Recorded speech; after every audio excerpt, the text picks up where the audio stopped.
Hello, അമ്മ മനസ്സിൻ്റെ പുതിയൊരു എപ്പിസോഡിലേക്ക് എല്ലാവർക്കും സ്വാഗതം. ചാനൽ ആദ്യമായിട്ട് കാണുന്നവരാണെങ്കിൽ ഒന്ന് സബ്സ്ക്രൈബ് ചെയ്തിട്ട് ലൈക്ക് ചെയ്യണേ. അപ്പോൾ സിദ്ധുവിന് കഞ്ഞി വാരി കൊടുക്കുകയാണ് ചന്ദ്രിക. ആ സമയത്ത് സിദ്ധാർത്ഥ് പറയുന്നുണ്ട്, അവളുടെ ആ ഒരു വാത്സല്യവും കെയറിങ്ങും ഒക്കെ കാണുന്ന സമയത്ത്, എപ്പോഴും നീ എൻ്റെ കൂടെ ഇതുപോലെ ഉണ്ടായിട്ടുണ്ടെങ്കിൽ ഞാൻ ജീവിതകാലം മുഴുവൻ സന്തോഷത്തിലായിരിക്കും ചന്ദ്രിക. അപ്പോൾ ചന്ദ്രികയും സ്നേഹത്തോടെ പറയാണ്, ഞാൻ എപ്പോഴും സാറിൻ്റെ കൂടെ തന്നെ കാണും. എന്നിട്ട് അവന് കഞ്ഞി കോരി കൊടുക്കുകയാണ്. അതേസമയം വീട്ടിലാണെങ്കിൽ മലറിന് കഞ്ഞിയും പപ്പടമൊക്കെ എടുത്തു വെച്ചിട്ടാണ് ചന്ദ്രിക പോയിട്ടുണ്ടായിരുന്നത്. മലര് ദേഷ്യത്തോടെ ആ കഞ്ഞിയിൽ നിന്നും പപ്പടം എടുത്തിട്ട് നിലത്തെറിഞ്ഞ് പൊട്ടിക്കുകയാണ്. അതിനുശേഷം കഞ്ഞി കൊണ്ടുപോയിട്ട് അടുക്കളയിൽ തന്നെ തിരിച്ചു വെക്കുന്നുണ്ട്. എന്നിട്ട് ദേഷ്യത്തോടെ വന്നിട്ട് ഉമ്മറത്തവിടെ ചന്ദ്രികയും കാത്തിരിക്കുകയാണ്. മലരിൻ്റെ ഈ ഒരു പിണക്കവും വാശിയൊന്നും അറിയാതെ ചന്ദ്രിക സിദ്ധാർത്ഥന് അവിടെ കഞ്ഞി കോരി കൊടുക്കുകയാണ്. ആ സമയത്ത് സിദ്ധാർത്ഥാണെങ്കിൽ പ്രണയത്തോടെ ചന്ദ്രികയെ നോക്കിക്കൊണ്ടാണ് കഞ്ഞി കുടിക്കുന്നത്. അപ്പോൾ ഒരു പ്രണയഗാനം ഉണ്ടായിരുന്നു. അവർ രണ്ടുപേരും പരസ്പരം ആ ഒരു സ്നേഹത്തോടെ നിൽക്കുന്ന ഒരു സമയത്ത് അപ്പോഴാണ് മേഘ അതുവഴി പാസ് ചെയ്ത് പോകുന്നത്. പെട്ടെന്ന് സിദ്ധുവിൻ്റെ മുറിയിൽ ചന്ദ്രിക കഞ്ഞി കോരി കൊടുക്കുന്നത് കണ്ടതും മേഘ സ്റ്റക്കായിട്ട് നിൽക്കുകയാണ്. ശരിക്കും ഒരു ഭാര്യ ഭർത്താവിന് സുഖമില്ലാത്തപ്പോൾ കഞ്ഞി കോരി കൊടുക്കുന്ന ഒരു രീതിയിലാണ് ചന്ദ്രിക ചെയ്യുന്നത്. അത് കണ്ടതും മേഘയ്ക്ക് വല്ലാത്ത ദേഷ്യം വന്നിട്ടുണ്ടായിരുന്നു. അവൾ ചിന്തിക്കുന്നുണ്ട്, ഓ, ഞങ്ങളെല്ലാവരും വീട്ടിലില്ലാത്ത നേരം നോക്കിയിട്ട് നീ ഈ വീട്ടിനകത്തേക്ക് കയറി വന്നോ? ഞങ്ങളാരും ഇവിടെ ഇല്ലയെന്നുള്ള ധൈര്യത്തിൽ സിദ്ധുവിനൊപ്പം കൊഞ്ചിക്കുഴയാണല്ലേ? ഇവിടെ നിൽക്ക്, ഞാൻ എന്താ ചെയ്യാൻ പോകുന്നതെന്ന് കാണിച്ചു തരാം എന്ന് പറഞ്ഞിട്ട് മേഘ അവിടുന്ന് തിരിച്ചു പോവുകയാണ്. അവിടെ നേരെ പോയത് ജാനകിയുടെ മുറിയിലേക്കായിരുന്നു. ഇതൊന്നും അറിയാതെ ചന്ദ്രിക സിദ്ധാർത്ഥിന് കഞ്ഞി കോരി കൊടുത്തുകൊണ്ടേ ഇരിക്കുകയാണ്. മേഘ കരഞ്ഞുകൊണ്ടാണ് ജാനകിയുടെ മുറിയിലേക്ക് വന്നത്. അമ്മായി, അമ്മായി. അപ്പോൾ ജാനകിയാണെങ്കിൽ ഡ്രസ്സൊക്കെ മടക്കി വെക്കുകയാണ്. അവളോട് ചോദിക്കുന്നുണ്ട്, എന്താ മേഘ, എന്തിനാ കരയുന്നത്? അപ്പോൾ കരഞ്ഞുകൊണ്ട് തന്നെ മേഘ പറയാണ്, നമ്മളാരും വീട്ടിലില്ല എന്നറിഞ്ഞിട്ട് ചന്ദ്രിക വീട്ടിനുള്ളിലേക്ക് വന്നിട്ടുണ്ട് അമ്മായി. അത് കേട്ടതും ജാനകിക്ക് ദേഷ്യം വരികയാണ്. എന്ത്, ചന്ദ്രിക വീട്ടിനുള്ളിലുണ്ടെന്നോ? അവൾ എന്തിനാ വന്നത്? അപ്പോൾ മേഘ പറയാണ്, വേറെ എന്തിനു വരാനാ, സിദ്ധാർത്ഥിൻ്റെ കൂടെ കൊഞ്ചിക്കൊഴിയാൻ വന്നതാ. അത് കേട്ടതും ജാനകി ഒന്ന് ഞെട്ടുകയാണ്. അപ്പോൾ മേഘ പറയുന്നുണ്ട്, റൂമിൽ അവർ രണ്ടുപേരും അടുത്തിടപഴകിയിട്ട് എന്തോ ഭക്ഷണം കൊടുക്കുകയാണ് അമ്മായി. അത് ഓർത്തോർത്ത് മേഘ കരഞ്ഞുകൊണ്ടേ ഇരിക്കുകയാണ്. എന്നിട്ട് അവൾ ജാനകിയോട് പറയുന്നുണ്ട്, സിദ്ധാർത്ഥിനെ എനിക്ക് കല്യാണം ചെയ്തു തരാമെന്ന് നിങ്ങൾ എനിക്ക് വാക്ക് തന്നിട്ടുണ്ടായിരുന്നു. പക്ഷേ നിങ്ങളുള്ള വീട്ടിൽ തന്നെ വന്നിട്ട് അവൾ സിദ്ധുവായിട്ട് ഇങ്ങനെ പെരുമാറുന്നതൊന്നും അത്ര നല്ലതല്ല അമ്മായി. അത് കണ്ടതിന് ശേഷം എൻ്റെ മനസ്സ് തന്നെ വെറുത്തുപോയി. ഏതൊരു പെണ്ണിനാണെങ്കിലും അവൾ കല്യാണം കഴിക്കാൻ പോകുന്ന ചെക്കനെ വേറൊരുത്തിക്കൊപ്പം ഇത്രയും അടുത്തിടപഴകുന്നത് കണ്ടു കഴിഞ്ഞാൽ എങ്ങനെ കണ്ടു നിൽക്കാൻ സാധിക്കും അമ്മായി? മേഘ കരഞ്ഞുകൊണ്ട് ചോദിക്കുമ്പോഴൊക്കെ ശരിയാണെന്ന് ജാനകിക്കും തോന്നുന്നുണ്ട്. അത് പറഞ്ഞതും മേഘ വീണ്ടും കരഞ്ഞുകൊണ്ടേ ഇരിക്കുകയാണ്. ചെറിയ കുട്ടിയെപ്പോലെ നിഷ്കളങ്കയായിട്ടൊക്കെയാണ് കരയുന്നത്. അപ്പോൾ ജാനകി പറയുന്നുണ്ട്, മേഘ, എന്തിനാ മോളിങ്ങനെ കരഞ്ഞുകൊണ്ടിരിക്കുന്നത്? അവളെങ്ങനെ ഈ വീട്ടിനകത്തേക്ക് വരിക? നീ എൻ്റെ കൂടെ വാ, അത് ചോദിച്ചിട്ട് തന്നെ കാര്യം എന്ന് പറഞ്ഞിട്ട് ജാനകി വീൽചെയർ മുന്നോട്ടേക്ക് എടുക്കുകയാണ്. അപ്പോഴാണ് മേഘ തൻ്റെ കരച്ചിൽ അഭിനയം നിർത്തുന്നത്. ശേഷം ജാനകിക്കൊപ്പം സിദ്ധാർത്ഥിൻ്റെ മുറിയിലേക്ക് പോകുന്നുണ്ട്. മതി ചന്ദ്രിക, ഇനി പിന്നീട് കഴിക്കാം എന്ന് സിദ്ധു പറഞ്ഞപ്പോൾ ചന്ദ്രിക പറയുന്നുണ്ട്, കുറച്ചുകൂടി ഉള്ളൂ സർ, ഇതുകൂടെ കുടിക്ക് എന്ന് പറഞ്ഞിട്ട് ചന്ദ്രിക വീണ്ടും ഒരു വായിക്കൂടെ കഞ്ഞി കൊടുക്കുകയാണ്. ആ സമയത്താണ് ജാനകിയും മേഘയും കൂടെ അങ്ങോട്ടേക്ക് വന്നത്.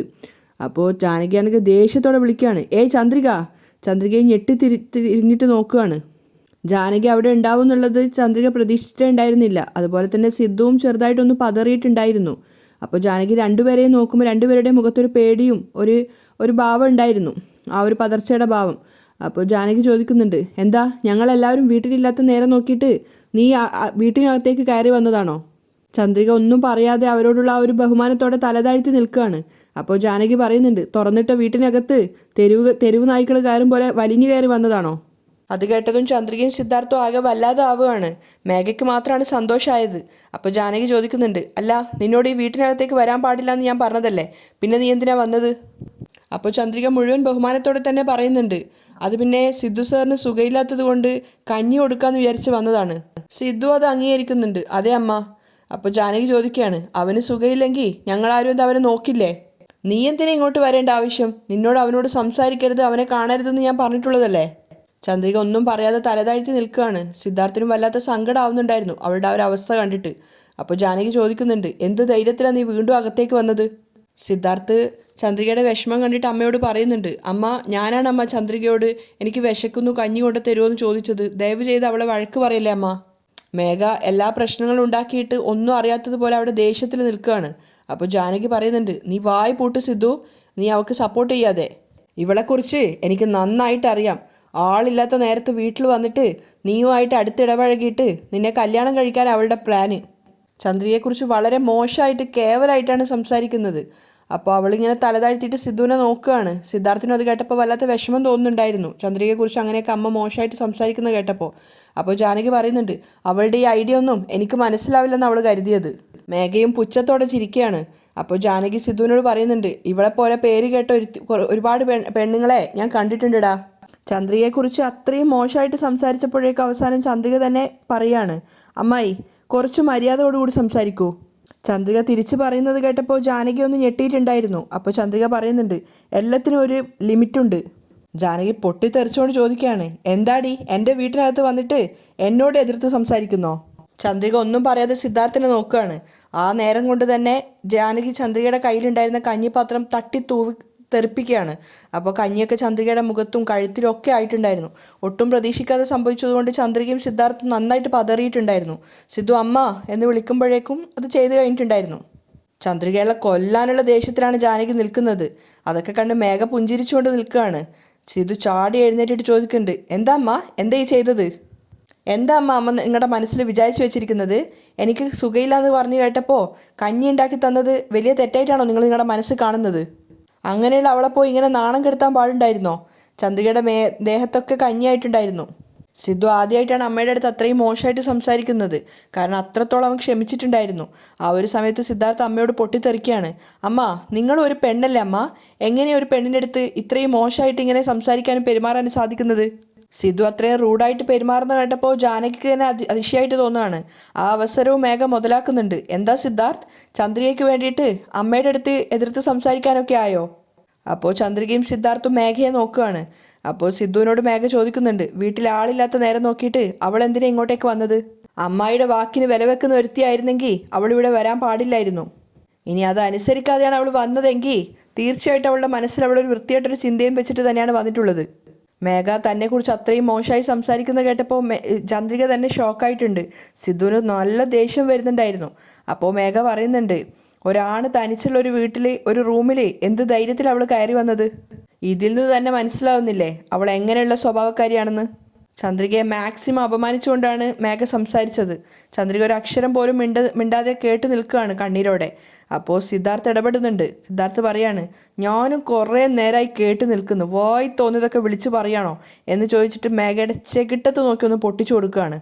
അമ്മയ്ക്ക് മുന്നിൽ വെച്ച് സിദ്ധാർത്ഥ് അങ്ങനെ ചെയ്യുന്നുള്ളത് മേഘ സ്വപ്നത്തിൽ പോലും വിചാരിച്ചിട്ടുണ്ടായിരുന്നില്ല.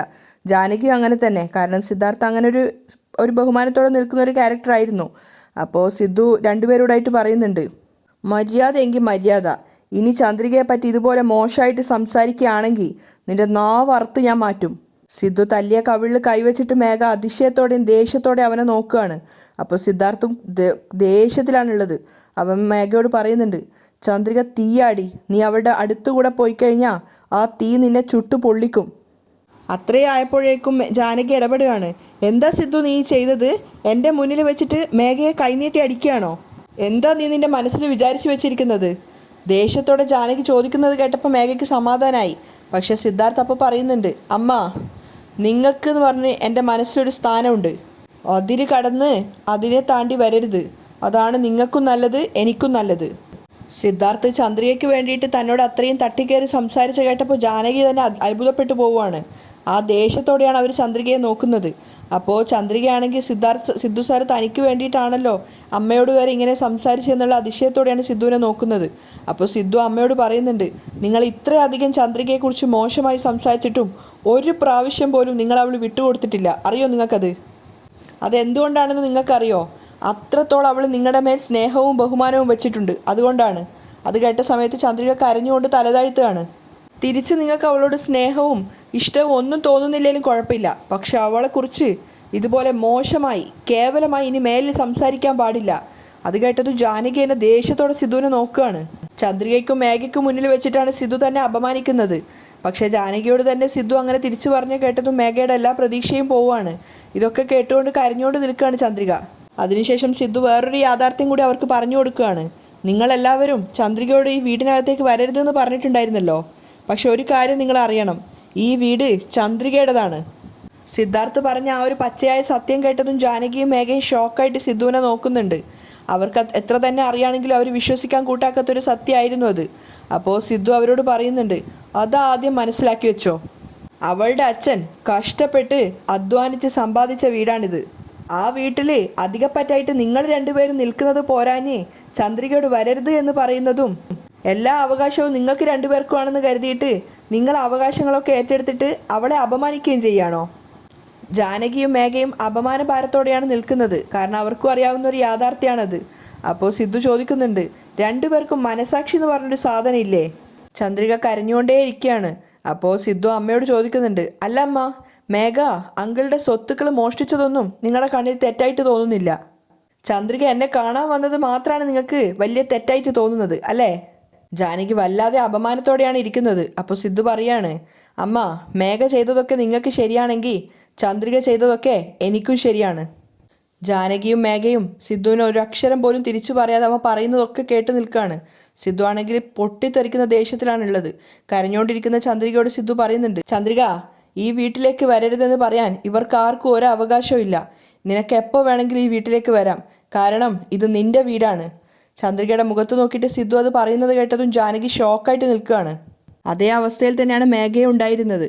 അപ്പോൾ സിദ്ധു ചന്ദ്രികയോട് പറയുന്നുണ്ട്, കാരണം ഇത് നിന്റെ അച്ഛൻ കഷ്ടപ്പെട്ട് അധ്വാനിച്ചുണ്ടാക്കിയ വീടാണ്.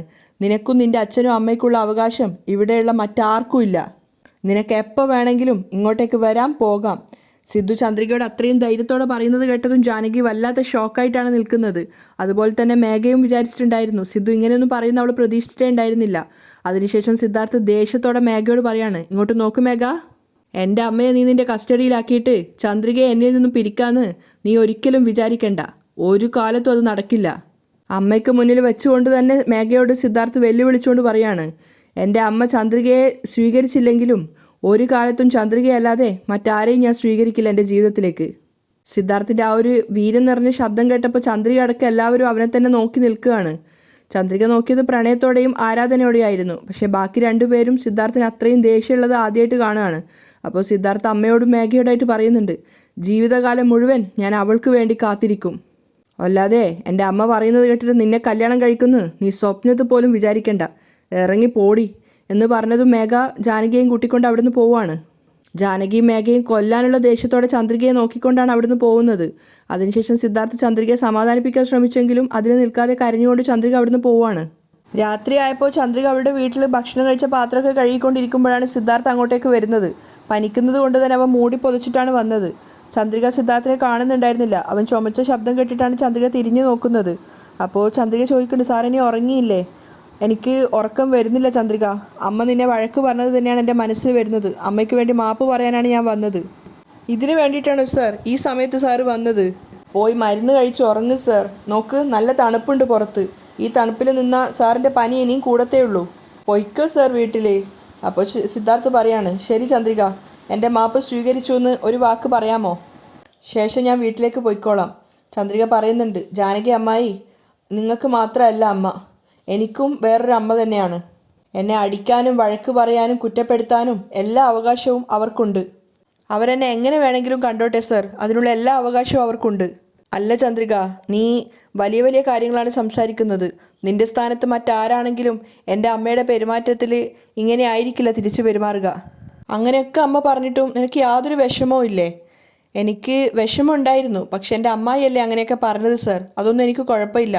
പക്ഷെ അങ്ങനെ ഒരു അവസ്ഥ വന്നപ്പോഴാണല്ലോ സാർ എൻ്റെ മേൽ എത്രത്തോളം സ്നേഹമുണ്ടെന്ന് എനിക്ക് മനസ്സിലായത്. ചന്ദ്രിക വല്ലാത്തൊരു സ്നേഹത്തോടെയാണ് സിദ്ധാർത്ഥിനോട് പറയുന്നത്. അമ്മയാണ് മുന്നിൽ നിൽക്കുന്നതെങ്കിലും തെറ്റ് കണ്ടപ്പോൾ സാർ ആ തെറ്റ് ചൂണ്ടിക്കാട്ടി. അവിടെ നിങ്ങൾ നട്ടെല്ലോടുകൂടിയാണ് നിന്നത് സർ. മേഘയ്ക്ക് മുന്നിൽ എന്നെ വിട്ടുകൊടുക്കാതെ സംസാരിച്ചില്ലേ? അത് മതി സർ. ഏതൊരു പെണ്ണിനാണെങ്കിലും അവളെ കല്യാണം കഴിക്കാൻ പോകുന്ന പുരുഷനാണെങ്കിലും അവളുടെ ഭർത്താവാണെങ്കിലും ഏതൊരവസ്ഥയിലും ഏതൊരു പ്രതിസന്ധി ഘട്ടത്തിലും അവൾക്കൊപ്പം നിൽക്കുകയാണെങ്കിൽ ആ ഒരു കാര്യം മാത്രം മതി സർ.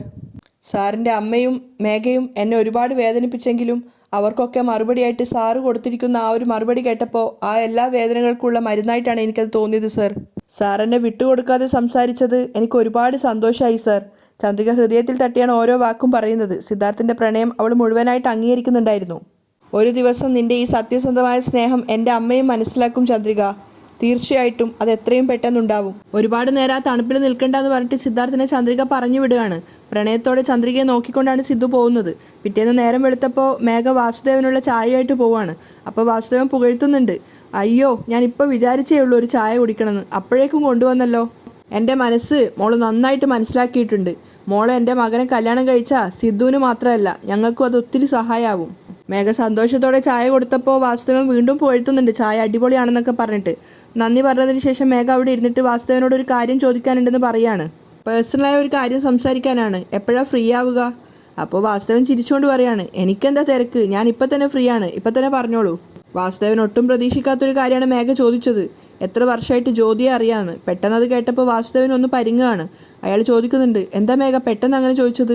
ജ്യോതി എൻ്റെ കൂട്ടുകാരൻ്റെ സഹോദരിയാണല്ലോ, അതുകൊണ്ട് ചെറുപ്പം തൊട്ടേ അറിയാം. മേഘ ഒന്നും അറിയാത്തതുപോലെ ചിരിക്കുകയാണ്. എന്നിട്ട് പറയുന്നുണ്ട്, ഫ്രണ്ടിൻ്റെ സഹോദരിയായിട്ടാണോ നിങ്ങളടുത്ത് അവൾ ഇടപഴകുന്നത്? അതല്ല. എന്താ മേഘ പെട്ടെന്ന് ഇങ്ങനെയൊക്കെ ചോദിക്കുന്നത്?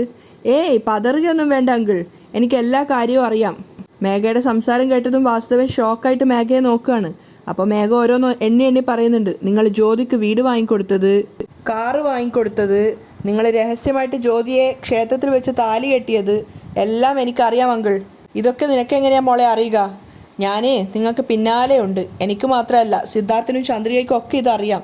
അപ്പോൾ വാസു പറയുന്നുണ്ട്, സിദ്ധാർത്ഥിനെ പേടിച്ചിട്ടാണ് ഇന്ന് നിൽക്കുന്നത്, എപ്പോഴെങ്കിലും ജാനകിയോട് പറഞ്ഞാലോ എന്ന് ഭയന്നിട്ട്. അപ്പോൾ മേഘ പറയുന്നുണ്ട്, സിദ്ധു എന്നല്ല, ആര് പറഞ്ഞാലും ജാനകി അമ്മായി വിശ്വസിക്കില്ല. കാരണം ജാനകി അമ്മായി നിങ്ങളെ ദൈവത്തെ പോലെയാണ് കാണുന്നത്. അത് കേട്ടതും വാസു ഒന്ന് ഞെളിഞ്ഞിരിക്കുകയാണ്. അപ്പോൾ മേഘ പറയുന്നുണ്ട്, എന്തായാലും ജാനകി അമ്മായി അറിയാതെ മാത്രം ഈ ബന്ധം മുന്നോട്ട് കൊണ്ടുപോയാൽ മതി. അറിഞ്ഞാൽ അവരൊത്തിരി വിഷമിക്കും. എനിക്ക് ജ്യോതിയായിട്ടുള്ള ബന്ധം ഒഴിവാക്കണം എന്നുണ്ട്, പക്ഷെ അവൾ എന്നെ ഒഴിവാക്കാൻ വിടുന്നേ ഇല്ല. അപ്പോൾ മേഘ പറയുന്നുണ്ട്, നിങ്ങൾ ഒഴിവാക്കണമെന്നൊന്നും എനിക്കില്ല. നിങ്ങൾക്ക് അവളടുത്താണ് സന്തോഷം കിട്ടുന്നതെങ്കിൽ നിങ്ങളത് തുടർന്നോളൂ. മേഘ സപ്പോർട്ടാണെന്ന് മനസ്സിലാക്കിയതും വാസുദേവൻ കുറച്ച് സമാധാനമാവുന്നുണ്ടായിരുന്നു. അവിടെയാണ് ഇന്നത്തെ എപ്പിസോഡ് വൈൻഡപ്പ് ചെയ്യുന്നത്.